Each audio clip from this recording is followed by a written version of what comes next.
नमस्कार मित्रांनो, तर आजची आपली रेसिपी दडपे पोहे। तर त्यासाठी इथे मी 3 ते 4 पळ्या तेल घेतलेले लंगडीमध्ये। तेल गरम झालं की आपल्याला त्याच्यामध्ये शेंगदाणे फ्राय करून घ्यायचे। चांगले कुरकुरीत झाले की शेंगदाणे आपल्याला काढून घ्यायचे। त्यानंतर बटाट्याचे बारीक तुकडे करून घेतलेले ते घालायचे आपल्याला। बटाटे घातले की चांगले परतून घ्यायचे, झाकण देऊन वाफेवर शिजवून घ्यायचे। बटाटा शिजला की बटाटे आपल्याला काढून घ्यायचे।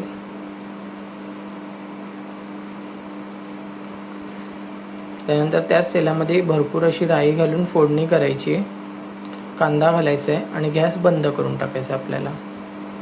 त्यानंतर हिरवी मिरची, साखर आणि मीठ घालायचे चवीनुसार, कोथिंबीर घालायची, तळलेले शेंगदाणे आणि बटाटे घालायचे, मिक्स करून घ्यायचे। त्यानंतर इथे मी पोहे घेतलेले 10 ते 15 मिनिटं मी धुवून भिजत ठेवलेले होते। पोहे घालून घ्यायचे, मिक्स करायचे, त्याच्यावरनं शेव घालायचे। रेडी आहेत दडपे पोहे।